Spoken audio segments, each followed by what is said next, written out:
Welcome to At the Table, where we are connecting entrepreneurs, discovering missions, and building communities with purpose, body, soul, mind, and business with Charlie and Heather with Free Time Solutions. Good morning. Welcome to the table. I'm Charlie. It's time for this week's weekly reading. Right now, we are reading two amazing books, The Mastery of Love by Don Miguel Ruiz and Career Self-Care by Minda Zetlin. We are finishing up Mastery of Love this week. We are on chapter 12, and we're also reading chapter 12 of Career Self-Care. We are going to continue with Career Self-Care, and I guess you'll have to wait to see to find out what the next personal growth book we are reading is, which we will pick up next week. Aren't you excited? I know I am. Are you ready to get started? On chapter 12 of The Mastery of Love. We're going to start there. All right, let's go. The Mastery of Love by Don Miguel Ruiz, chapter 12. God within you. You are the force that plays with your mind and uses your body as its favorite toy to play and have fun with. That is the reason you are here, to play and have fun. We are born with the right to be happy, with the right to enjoy life.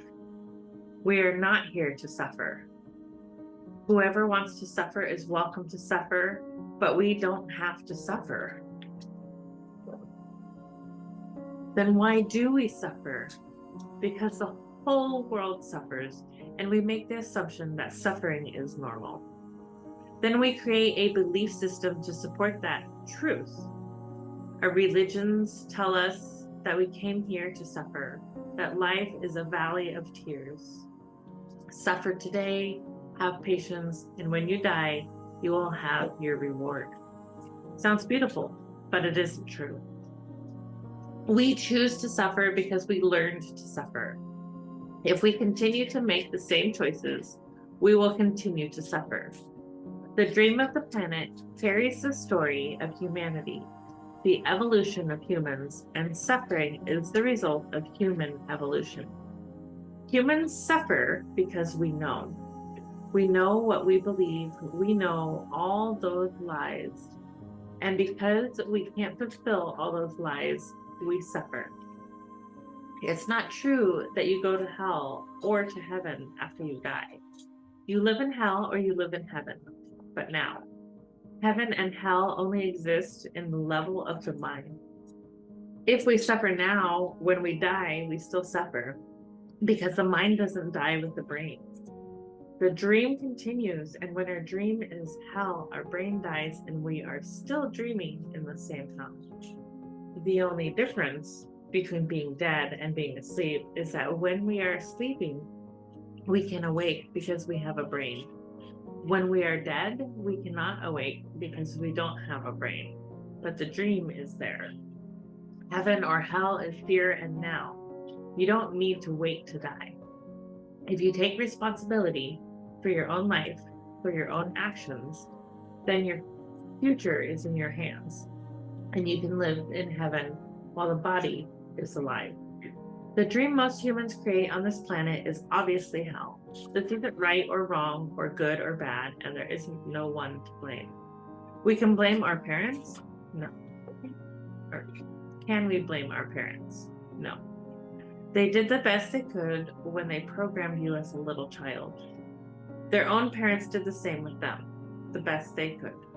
If you have children, you couldn't know what else to do either. How can you blame yourself? To become aware doesn't mean you need to blame anyone or carry guilt for what you have done. How can we carry guilt or blame for a mental disease that is seriously contagious? You know everything that exists is perfect. You are perfect just the way you are. That is the truth. You are a master. Even if you master anger and jealousy, your anger and jealousy are perfect. Even if you have a big drama going on in your life, it's perfect. It's beautiful. You can go to a movie like Gone with the Wind and cry for all that drama. Who says that hell is not beautiful? Hell can inspire you. Even hell is perfect because only perfection exists. Even if you dream hell in your life, you are perfect just the way you are. It is only knowledge that makes us believe we are not perfect. Knowledge is nothing more than a description of the dream. The dream is not real, so knowledge isn't real either. Wherever knowledge comes from, it is only real from one point of perception. Once you shift the perception, it is no longer real. We are never going to find ourselves with our knowledge. In the end, that is what we are looking for, to find ourselves, to be ourselves, to live our own life, instead of the life of the parasite, the life we were programmed to live. It isn't knowledge that will lead us to ourselves. It is wisdom. We have to make a distinction between knowledge and wisdom because they are not the same. The main way to use knowledge is to communicate with each other, to agree on what we perceive. Knowledge is the only tool we have to communicate because humans hardly communicate heart to heart. What is important is how we use our knowledge because we become the slaves of knowledge and we are no longer free. Wisdom has nothing to do with knowledge. It has to do with freedom. When you are wise, you are free to use your own mind and to run your own life. A healthy mind is free of the parasite. It is free again the way it was before domestication. When you heal your mind, when you break free of the dream, you are no longer innocent but wise. You become just like a child again in many ways, except for one big difference. A child is innocent, and that's why he can fall into suffering and unhappiness. The one who transcends the dream is wise. That is why she doesn't fall anymore, because now she knows. She also has knowledge of the dream. You don't need to accumulate knowledge to become wise. Anyone can become wise. Anyone. When you become wise, life becomes easy because you become who you really are. It's difficult to try to be what you are not, to try to convince yourself and everyone else that you are not what you are not. Trying to be what you are not expends all your energy. Being what you are doesn't require any effort. When you become wise, you don't have to use all those images you created. You don't have to pretend to be something else. You accept yourself the way you are, and the complete acceptance of yourself becomes the complete acceptance of everyone else. You no longer try to change other people or impose your point of view. You respect other people's beliefs. You accept your body and your own humanity with all the instincts of your body. There is nothing wrong with being an animal. We are animals, and animals always follow their instinct. We are humans, and because we are so intelligent, we learn to repress our instincts. We don't listen to what comes from the heart. That's why we go against our own body and try to repress the needs of the body or deny they exist. This is not wise. When you become wise, you respect your body, you respect your mind, you respect your soul. When you become wise, your life is controlled by your heart, not your head. You no longer sabotage yourself, your own happiness, or your own love. You no longer carry all that guilt and blame. You no longer have all those judgments against yourself, and you no longer judge anyone else. From that moment on, all the beliefs that make you unhappy, that push you to struggle in life, that make your life difficult, just vanish. Surrender all those ideas about being what you are not and become what you really are. When you surrender to your nature, to what you really are, you no longer suffer. When you surrender to the real you, you surrender to life. You surrender to God. Once you surrender, there is no longer a struggle. There is no resistance. There is no suffering. Being wise, you always go for the easy way, which is to be yourself, whatever you are. Suffering is nothing but resistance to God. The more you resist, the more you suffer. It is simple. Imagine that from one day to another. Let me try that again. Imagine that from one day to another, you awake from the dream and you are completely healthy. You no longer have wounds. You no longer have emotional poison. Imagine the freedom you are going to experience. Everything is going to make you happy just to be alive wherever you go. Why? Because the healthy human being is not afraid to express love. You are not afraid to be alive, and you are not afraid to love. Imagine how you would live your life, how you would treat the people you are close to, if you no longer have those wounds and that poison in your emotional body. In the mystery schools around the world, this is called the awakening. It is as if you awake one day and you no longer have emotional wounds. When you no longer have those wounds in the emotional body, the boundaries disappear and you start to see everything as it is, not according to your belief system. When you open your eyes and you don't have those wounds, you become a skeptic. Not to increase your personal importance by telling everyone how intelligent you are, or to make fun of other people who believe in all those lies. No, when you awake, you become a skeptic because it's clear in your eyes that the dream is not true. You open your eyes, you are awake, and everything becomes obvious. When you awake, you cross a line of no return, and you never see the world in the same way. You are still dreaming. Because you cannot avoid dreaming, because dreaming is the function of the mind. But the difference is that you know it's a dream. Knowing that, you can enjoy the dream or suffer the dream. That depends on you. The awakening is like being at a party where there are thousands of people and everyone is drunk except you.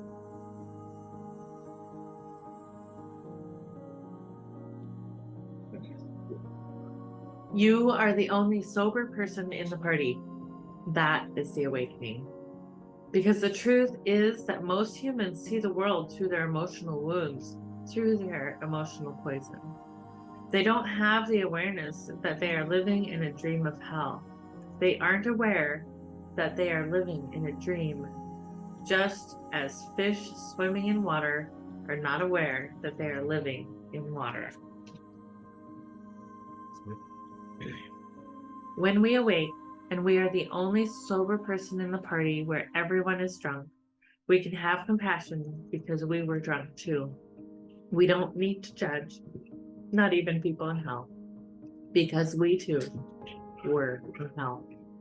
When you awake, your heart is an expression of the spirit, an expression of love, an expression of life. The awakening is when you have the awareness that you are life, when you are aware that you are the force that is life.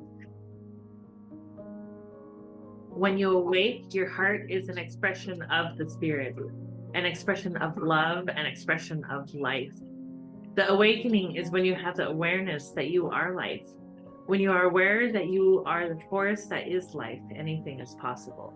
Miracles happen all the time because those miracles are performed by the heart. The heart is in direct communion with the human soul. And when the heart speaks, even with the resistance of the head, something inside you changes.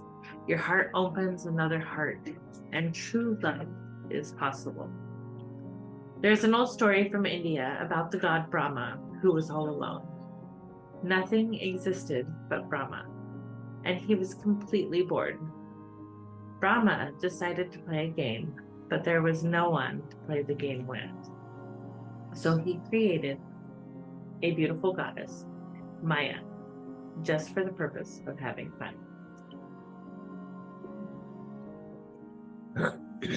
Once Maya existed and Brahma told her the purpose of her existence, she said, okay, let's play the most wonderful game, but you have to do what I tell you to do. Brahma agreed. And following Maya's instructions, he created the whole universe. Brahma created the sun and the stars, the moon and the planets. Then he created life on earth, the animals, the oceans, the atmosphere, everything. Maya said, how beautiful is this world of illusion you created. Now I want you to create a kind of animal that is so intelligent and aware that it can appreciate your creation. Finally, Brahma created humans, and after he finished the creation, he asked Maya when the game was going to start. "We will start right now," she said. She took Brahma and cut him into thousands of teeny tiny pieces. She put a piece inside every human and said, "Now the game begins. I'm going to make you forget what you are, and you are going to try to find yourself." Maya created the dream, and still, even today, Brahma is trying to remember who he is. Brahma is there inside you, and Maya is stopping you from remembering what you are. When you awake from the dream, you become Brahma again and reclaim your divinity.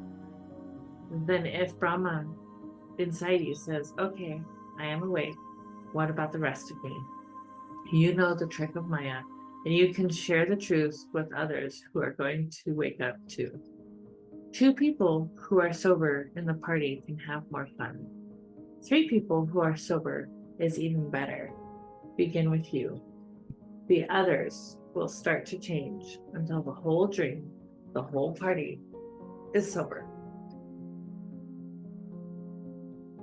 Ugh.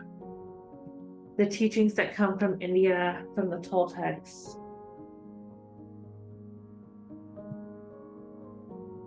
the Christians, the Greeks, from societies all over the world, come from the same truth. They talk about reclaiming your divinity and finding God within you. They talk about having your heart completely open and becoming wise. Can you imagine what kind of world this would be if all humans opened their hearts and found the love inside? Of course, we can do it. Everyone can do it in his own way. It's not about following any imposed idea. It's about finding yourself and expressing yourself in your own particular way. That is why your life is an art. Toltec means artist of the spirit.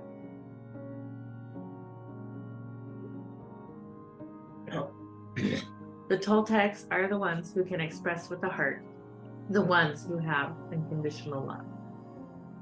You are alive because of the power of God, which is the power of life. You are the force that is life, but because you are able to think at the level of the mind, you forget what you really are. Then it's easy to see someone else and say, "Oh, there's God. God will be responsible for everything. God will save me."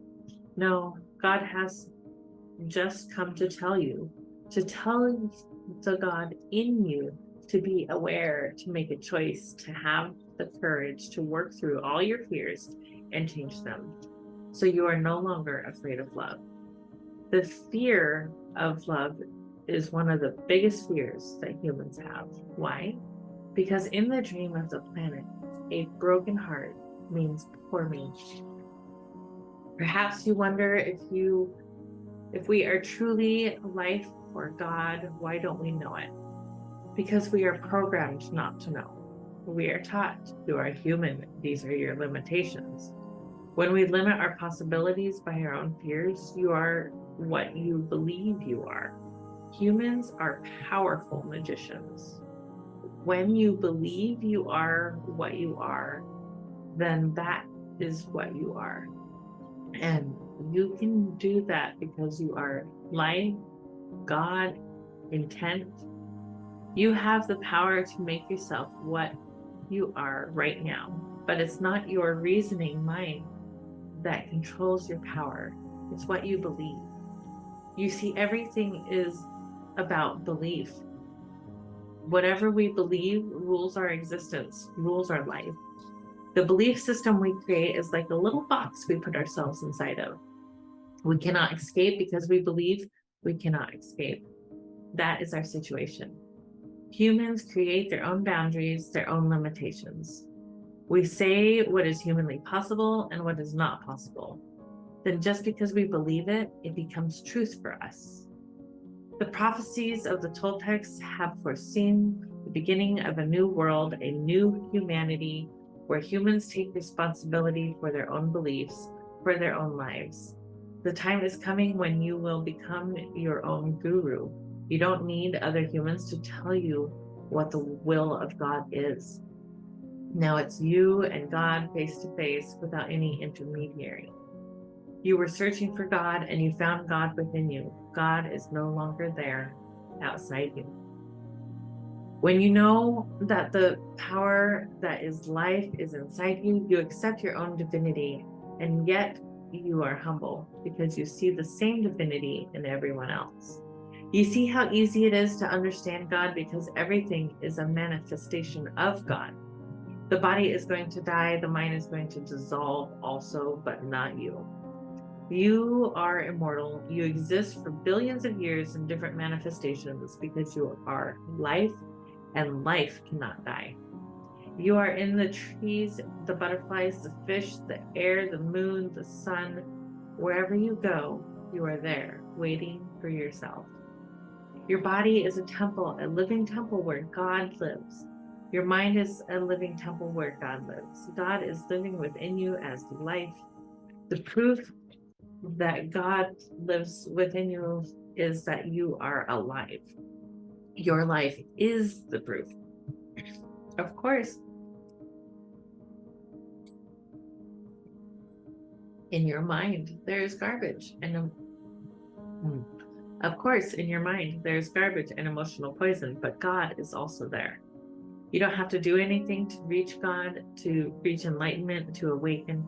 There's no one who can take you to God. Whoever says they will take you to God is a liar because you are already there. There's only one living being, and want it or not, resist it or not, effortlessly, you are with God already.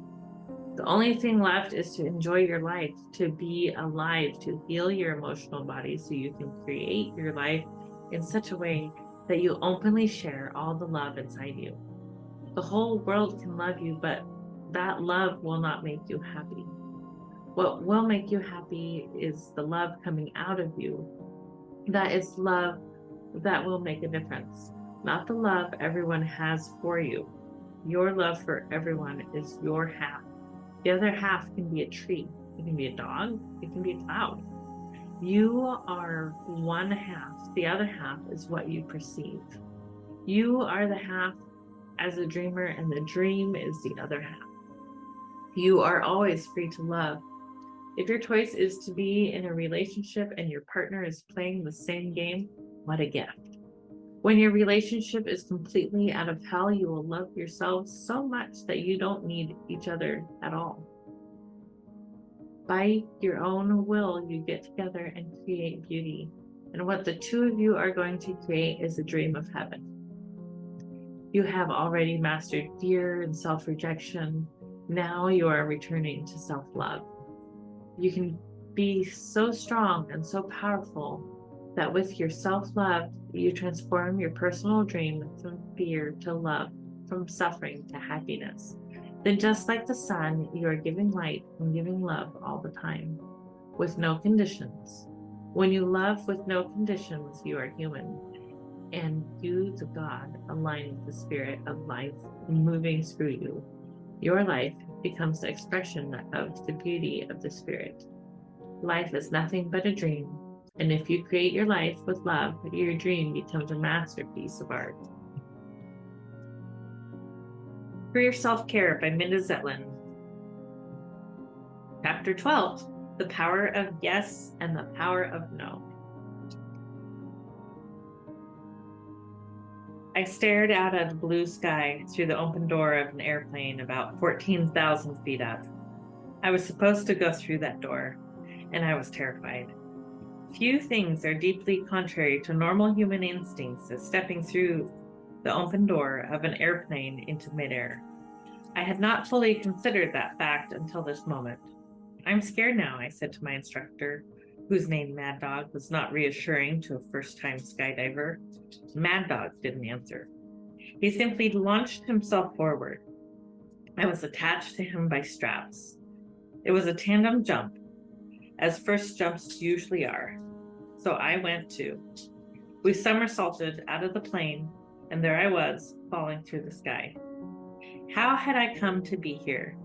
It started out simply enough. My mother and stepfather lived in DeLand, Florida, and I often traveled there to visit them. They had recently discovered a fun weekend pastime, heading over to the nearby skydiving center and watching the action. Skydive DeLand was a famous and long established skydiving school, and people came from all over the country to jump there, enjoying the beautiful North Florida weather and the views from the coastline. We spent a morning sitting at a picnic table outside the skydiving center, watching as one person after another floated down from the sky and landed gently, their parachutes deflating and falling behind them. Over time, it came to look like the simplest, most natural thing in the world. Eventually, I asked a woman who was packing a parachute what it was like to skydive. She told me I should give it a try, that taking a tandem jump would be easy and that it was a great thrill, the most fun thing in the world. I had never heard of tandem skydiving, being securely attached to a professional who knew exactly how to steer and when to open the parachute sounded much safer and easier than taking that terrifying first jump alone and relying on my own addled brain to remember those things as I hurtled toward the ground. Skydive DeLand had been around for more than 20 years. Mad Dog, despite his name and an intimidating mustache, was an expert and seasoned skydive instructor and tandem master. I'm not a daredevil sort of person, but this seemed like something I could actually do. And so a few days later, there I was in midair. I had followed my curiosity, my sense of adventure, my desire for new experiences, and my taste for doing things that stretched my limits. Something intriguing and exciting had come along, and although it was scary, I had said yes. It turned out to be a picture-perfect dive on a picture-perfect day. After a few minutes of falling fast through the air, the whipping wind making all conversation impossible, Mad Dog opened the parachute. We floated gently over Florida, and he pointed out the river and the ocean below. A few minutes later, way too soon, he was giving me tips for how to land before guiding us in to gently touch down right outside the skydive center. That was my only skydive. It was a huge amount of fun, but I had no intention of turning it into a hobby. Still, it was an experience I'll never forget. Something I can always look back at with pride.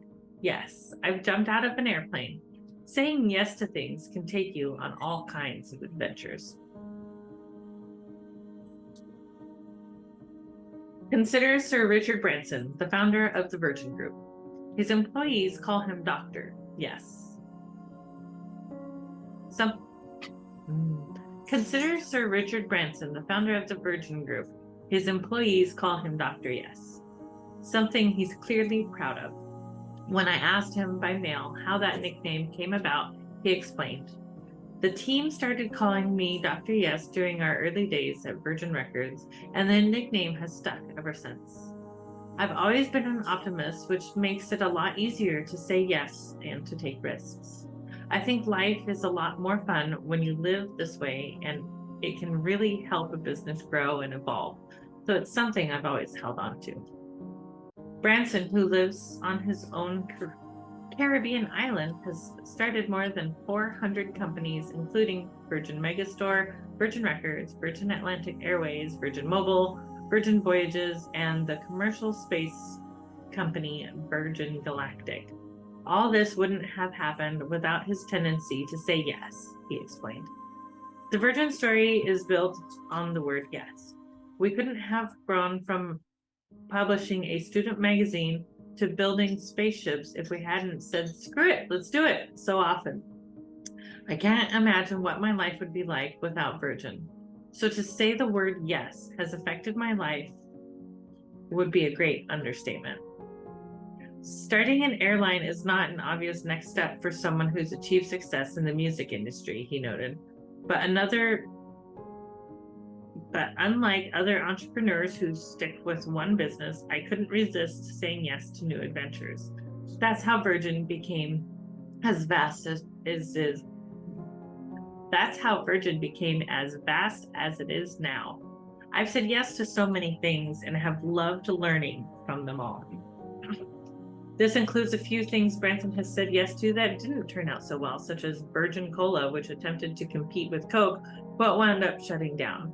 Or the time he tried to fly a hot air balloon across the Atlantic to Los Angeles and wound up in Antarctica instead, a trip he only survived by luck. Unlike me, he is a daredevil sort of person. He's also one of the very few billionaires who looks like he's always having fun. The power of yes. There's a community of Inc.com readers who get a text from me every day when I sent out a text about Branson and the word yes. Some of them thought I was suggesting that they say yes to anything anyone ever asked them to do. That is most emphatically not the power of the word yes. There are certain things you need to do for your own benefit or to benefit those you love, such as going to the dentist or buying insurance or filing your taxes. Other than that, the things you say yes to should be things you want to do. No one else can determine what's yes worthy to you. Say yes to things that frighten you. I'm not suggesting you should try skydiving, even though I'm glad I did. I'm saying, though, that most of us let fear hold us back from doing things we want to do, and sometimes we shouldn't give in to that fear. Fear of jumping out of an airplane and smashing to the ground, or getting arrested if you do something illegal, or getting robbed or hurt in a bad neighborhood, or losing all your money if you invest it in something dubious. Those are all logical fears of actual harm that you might reasonably wish to avoid. But what about the fear of looking foolish? What about the fear of being criticized? Should those things really stop you from doing something you want? When my husband and I moved from New York to Washington State, we were partly inspired by our good friend Drew, who had moved here first and encouraged us to follow him. A few days after we arrived, Drew appeared at a local community theater in a show about the British invasion music of the 1960s, where he played Donovan to hilarious perfection. I can still see him lovingly sniffing a flower and then tossing it to a pretty girl in the audience before being hoisted onto a chair in Donovan's signature cross-legged pose. Drew, like my husband, was a working musician and an experienced performer. Even so, between the thaws, I found myself wondering how he'd found the nerve to be so funny and so completely out there. A week later, I learned the answer, and it was horrible. Even though he was never a smoker, Drew had been diagnosed with 4th-stage lung cancer. He had less than 2 years to live. Something like that will put the fear of looking foolish into perspective very quickly. As I write this, I'm in good health so far as I know, but I am also 61. Growing older is its own form of terminal diagnosis, and so the fear of looking foolish stops me from doing things a whole lot less than it used to. Look at me is where you live. Someone said to me admiringly at a long weekend singing workshop I attended a couple years ago. It was quite a compliment, considering we were in a group of people who had signed up to sing and be coached in front of about 60 strangers, which is to say we were a fairly extroverted group.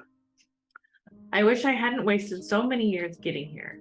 I wish I hadn't let fear stop me from singing in front of people for all the years that it did.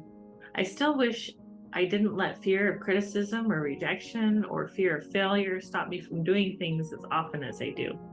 Most of all, I wish that it didn't take the fear of dying to knock silly fears like the fear of embarrassment out of all of us. We waste so much time this way, and we have so little to begin with. Say yes to things you don't know how to do. In chapter 8, I wrote about research from HP that shows women tend to wait till they're completely qualified for a job before applying, whereas men tend to apply if they have just 60% of the qualifications. This finding is sometimes cited as evidence that the long-lasting disparity between men's earnings and women's results from women holding themselves back. I personally believe, as other research suggests, that women in the workplace correctly foresee that they'll be held to higher standards than their male counterparts. There's a much fuller discussion of this issue in Chapter 8, but the point here is that if you do get the opportunity to take on a task that you don't know how to do, but you would like to learn, you should definitely say yes to that opportunity. In the same way, if you want to do something but don't know how, that shouldn't stop you from setting it as a goal. My coach, Wendy Kaplan, took this approach and it worked out spectacularly well. Years ago, I found myself declaring during a workshop that I wanted to have my own television show. As soon as I said it, I thought, I have no idea how to do that. That was a stupid goal. But after the workshop was over, a woman went up to Kaplan and told her she was being interviewed on cable TV the following week.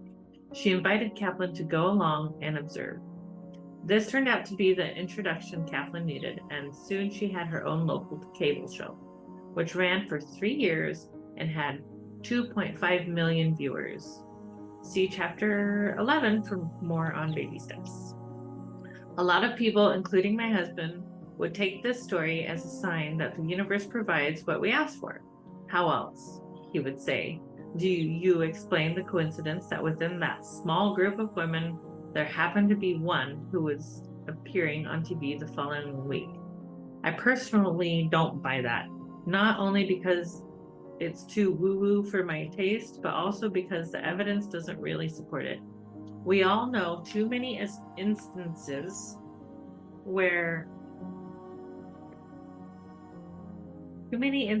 of people in desperate need for whom the universe has provided nothing at all. I do think there's something simpler and less mystical at work, a variant of the cognitive basis called frequency illusion. That is, having something on our minds causes us to notice it around us when otherwise we might not have. With or without that workshop participant being there to invite Kaplan to the studio, I believe, assuming she was serious about her desire to have a television show and didn't just forget about it, she would have come across another opportunity to learn about being on TV, because she would have been on the lookout for it, consciously or not. In general, for just about anything you don't know how to do, from fixing a leaky faucet to piloting a nuclear submarine, there's someone out there who does know how and would be willing to teach you.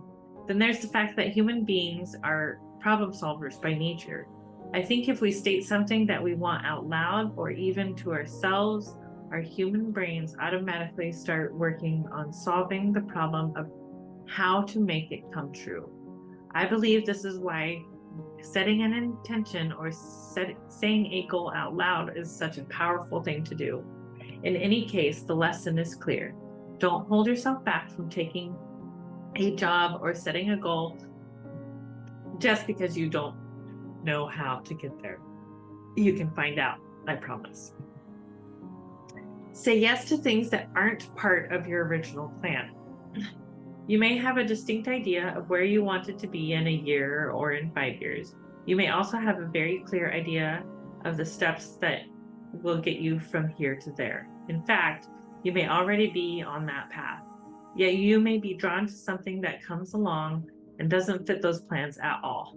Perhaps it has awakened your curiosity, your sense of adventure, or your desire for a new challenge. Or maybe it just seems like fun. These can be perfectly good reasons to say yes to something, even though it may not fit your original plan. We all tend to think of our careers as heading down a straight and specific road, but in fact, it can look a lot more like meandering through a forest with side trips to admire a hidden pond and backtracking to go around unexpected obstacles. Many years ago, I was a perfectly happy freelance writer living in Woodstock, New York. Most of my clients were many miles away in New York City or even farther, and I thought it would be nice to work for more local publications. So, on a whim, I called up the business editor at the Poughkeepsie Journal, one of the larger daily newspapers in our area, to ask if they needed any freelance work.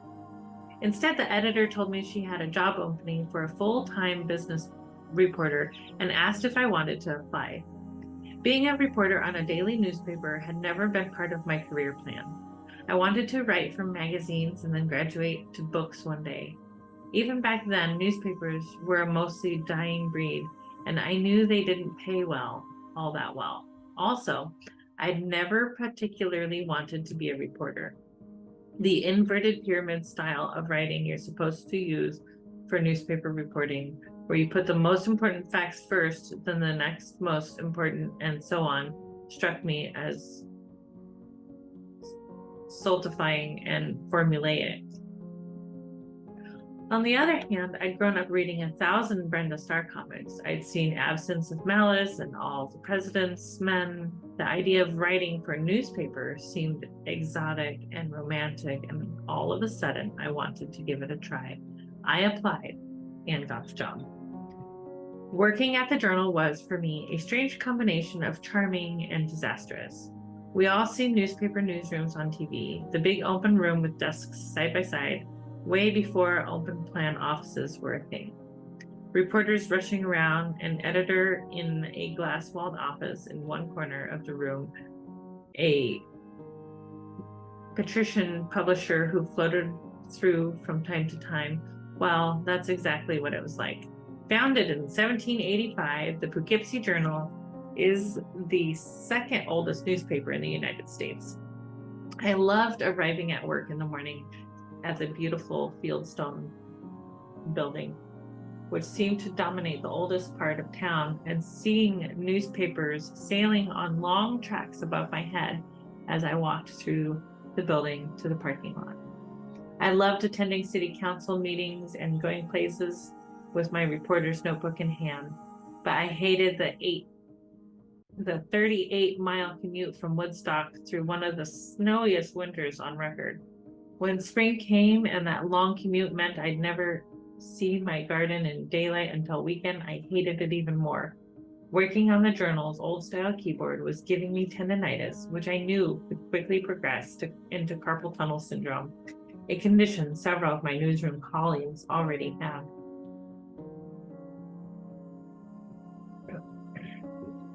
It didn't take long for me to start hating the job and longing to go back to freelancing, but I told myself I needed to hang on for a year, that there was a lot to learn there, and that I shouldn't leave until I'd learned it. Unfortunately for that plan, I wasn't very good at the job. I could write quickly, which you need to do on a daily paper, but I had no training or education in that kind of daily journalism, and my shortcomings soon became apparent. Whether because of the tendinitis, which my doctor insisted on reporting as a work-related condition, or my increasing grumpiness as I dragged myself through a job I longed to quit, or the fact that I didn't entirely know what I was doing, at the end of a 3-month trial period when the paper could either hire me permanently or let me go, they chose to let me go. I'd never been fired before, and it was an eye-opening experience, but not an entirely terrible one. Driving north away from dusty Poughkeepsie and toward my Woodstock home in the mountain through the beautiful springtime landscape, I was at least as much relieved as I was upset. A few months later, I had restored my freelance business, and the Journal seemed like a distant memory. It was certainly a failed experiment, but I'll never be sorry that I said yes to that job, because I learned so much, both about newspapers and about myself in those 3 months. Say yes to two-way doors. The Journal's decision to hire me and my decision to take the job were two-way doors. That is, decisions that can be undone if they turn out to be wrong. Amazon founder Jeff Bezos says that two-way door decisions should be made quickly, and that conflating them with the few true one-way door decisions leads to agonizing too long, and also to people failing to take risks and experiment when they should. Selling a house, quitting a job, having a child, these are all one-way doors. But the vast majority of decisions you make are two-way doors. We may be unhappy about the embarrassment, inconvenience, or expense of changing our minds, but we can still do it. Even getting married and getting a tattoo are two-way doors, though reversing those decisions is usually painful and expensive. In 2011, Netflix announced it was spinning off its DVD by mail service into a new company called Quickster. This meant that Netflix subscribers accustomed to getting DVDs and streaming video in one place would now have to subscribe to two different companies if they wanted to continue getting both. Customers hated it, and there was a swift negative reaction to everything about the announcement, including the new company's weird name. Spinning off a company might seem like a one-way door decision to you and me, but it wasn't. Less than a month after saying Quickster was coming, and before the service had even launched, Netflix co-founder Reed Hastings declared that the company had changed its mind. There would be no Quickster, and Netflix would continue to provide DVDs by mail to those who wanted them. It still does that today. The Quickster announcement, followed so quickly by a great big never mind, led some to question whether Hastings knew what he was doing, and even to call for his removal as CEO. In fact, he knew exactly what he was doing. He was taking full advantage of a two-way door decision. Spinning off Quickster had been a clumsy attempt to deal with the relative costliness of delivering DVDs by mail in a world where streaming was becoming the norm. When it became clear that this solution would create more problems than it solved, instead of sticking to his guns or worrying about embarrassment, Hastings simply reversed himself. He knew that taking his lumps for changing his mind so quickly in the short term would be better than sticking with a bad decision in the long term. Netflix value has increased more than tenfold since 2011, and Hastings hasn't gone anywhere. If you're deciding whether to say yes to something that appeals to you, ask yourself whether it's truly a one-way door or a two-way door. If it's a two-way door, consider giving whatever it is a try and keeping your options open in case you change your mind. The power of no.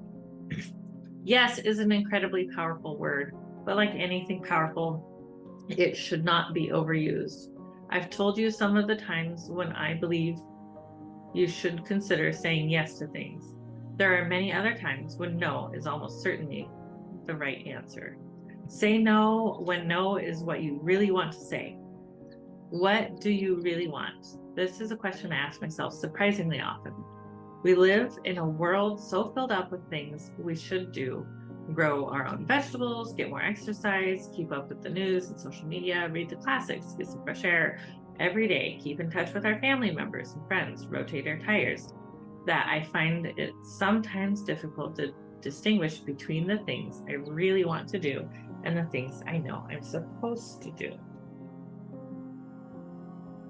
Think about it. If whatever you're considering falls in the category of things you don't want to do but believe you should, ask yourself what the real consequences would be of not doing it. When you really consider it, it may be that those consequences aren't so bad after all. Say no when saying yes feels like too big a risk. How much of a risk is too much? That question has a different answer for everyone. For me, taking a tandem skydive attached to a seasoned instructor constituted an acceptable risk. You may think I was nuts to do it, or maybe you think I was a coward for not doing a solo jump. Risk means something different to everyone.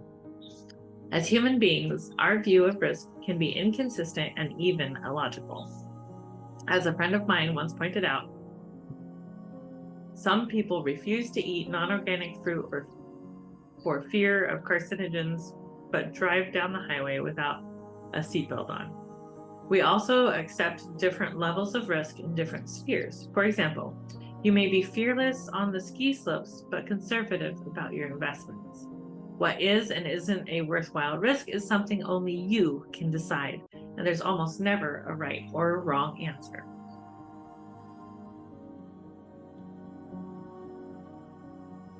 Say no when you'd be saying yes to please someone else. I have a good friend who says it's almost impossible to get her to do something she doesn't want to do. I admire that about her enormously. Just as I sometimes struggle with knowing what I really want, I struggle quite a lot with my desire to please others, or at least to avoid displeasing them. This tendency has gotten me into any number of parties that I didn't want to attend. It's also led me to take on assignments I knew weren't really right for me.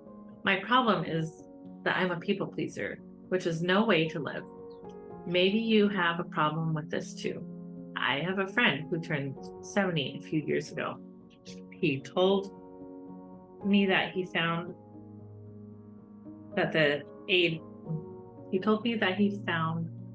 very liberating because he no longer did things just to please others. Life was now too short for that, like fear of embarrassment. The need to please others is part of being human, but not always a part that serves us well. Don't wait until you're 70 to let go of it, because you could run out of time for the things you really want. Say no when saying yes would take your focus away from something more important. There's a story out there that coaches and productivity gurus love to tell about Warren Buffett and his pilot. According to the story, Buffett asked his pilot to write down 25 career goals. Then Buffett told him to circle the 5 most important. When that was done, he asked the pilot what he intended to do.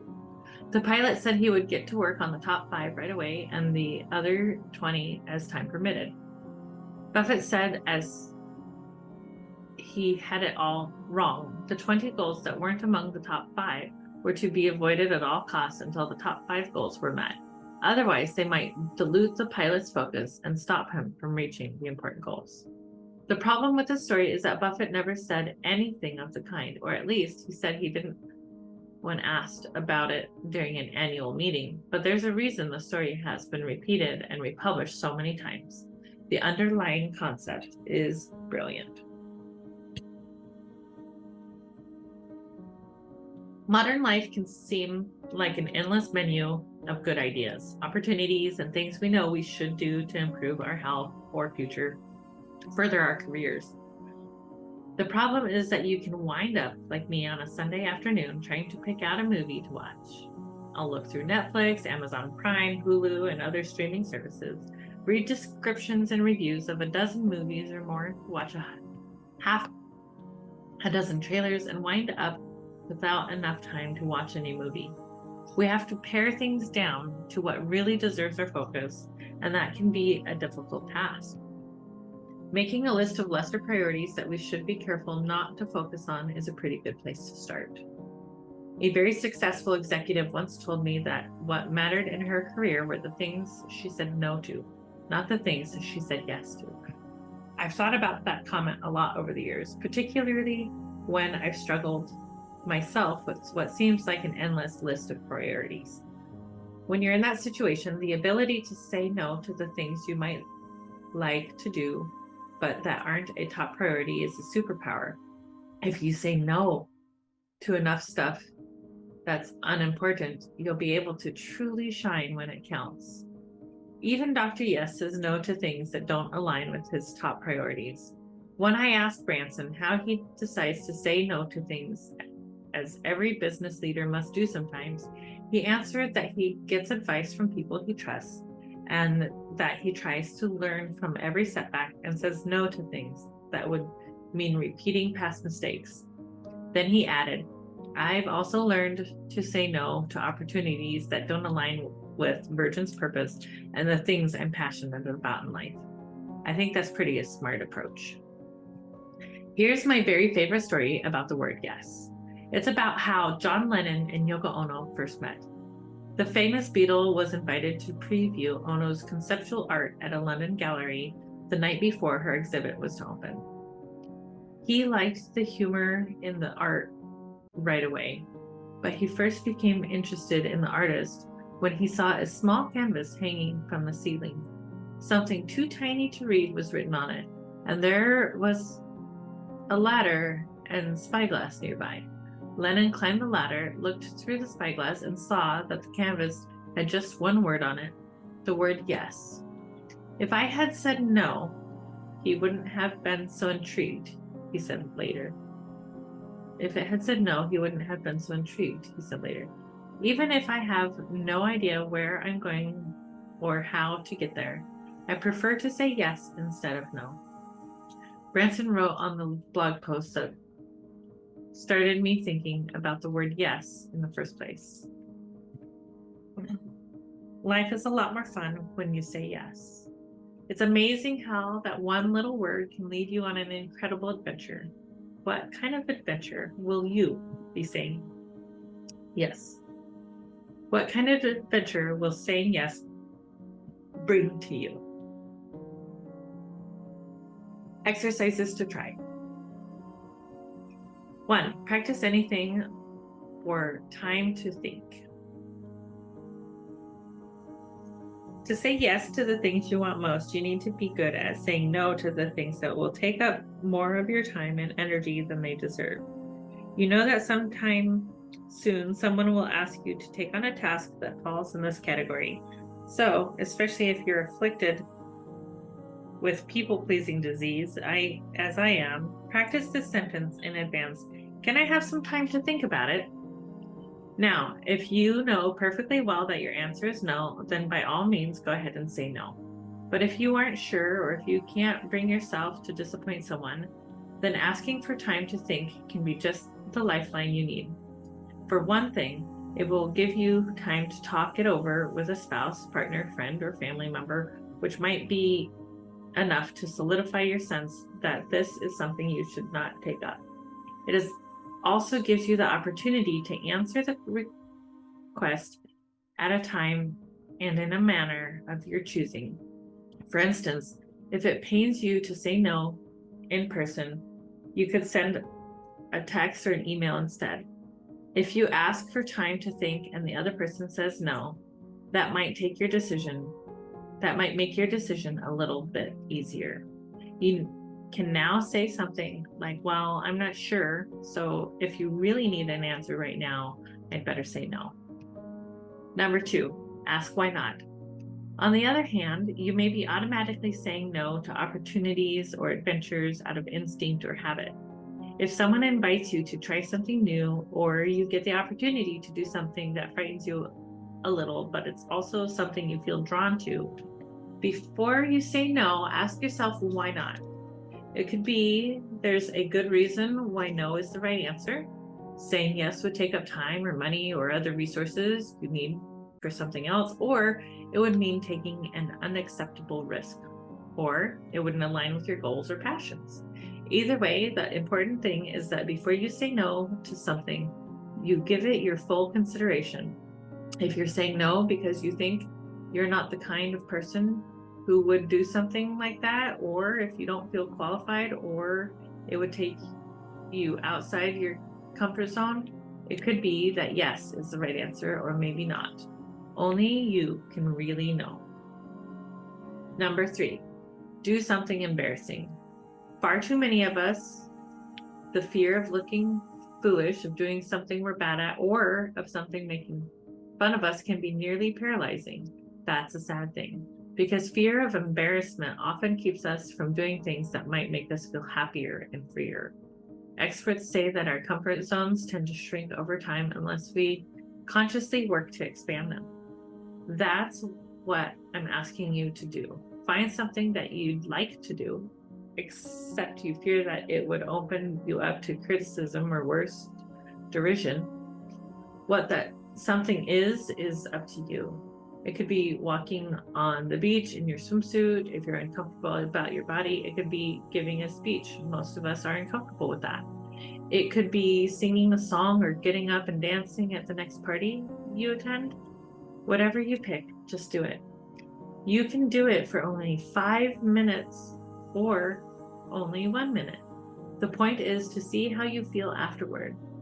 If you feel awful, there's no need to ever do that particular thing again. But if you're like me, there's a good chance you'll feel exhilarated and relieved because it really wasn't so bad after all. For best results, repeat this process often. The more often you step outside your comfort zone, the less confining it will be. Thank you for joining us for this week's weekly reading. Again, I'm Charlie. Welcome to the table. Don't forget to pull up a seat for Mindset Monday. Coming up next is information on this quarter's cause of the quarter. We have a new cause of the quarter this quarter, Perfect Pals, which is a local cat sanctuary, and the assistant director of Perfect Pals is not only our good friend Carol Lamar, who has been on the podcast before, but she is also going to be guest co-hosting with us throughout this quarter as we shift gears and things like that, because we're getting really full, you guys. It's all great, really awesome adventures and things like that. But thank you. I want to thank you for coming on this journey with us. I'm really excited to bring all this new stuff to you. And don't forget to tune in next week for next week's weekly reading, where we start a new personal growth book, because we finished up the Mastery of Love today. And yeah, I'm really looking forward to it. And I can't wait. I'm gonna get off of here and go find out what our next reading is. And we'll see you next time. Have a nice one. Namaste. Mwah. As entrepreneurs, we have a unique opportunity to make a positive impact in the world around us. In a time when the world is shifting towards supporting local businesses and embracing community-driven initiatives, it becomes even more important for us to give where our heart leads us. At the table, we believe in the power of giving back, and that's why we have our cause of the quarter. This quarter, we are proud to support Perfect Pals, a local organization dedicated to rescuing and providing care for stray cats in our community. By supporting local causes like Perfect Pals, we not only make a difference in the lives of those in need, but we also contribute to the growth and well-being of our local community. We believe in small acts of kindness, and they can create a ripple effect of positivity, inspiring others to do the same. As we shift our focus solely from supporting large corporations to championing local businesses and giving back, we not only strengthen our community, but we also foster a sense of connection and unity. Together, we can create a thriving ecosystem where everyone can flourish. So let's follow our hearts and give where it truly matters. Join in supporting Perfect Pals and making a difference in the lives of these furry companions. Together we can make our community a better place, one act of kindness at a time. Thank you for being part of our journey and for embracing the spirit of giving. Together, let's create a brighter future for all.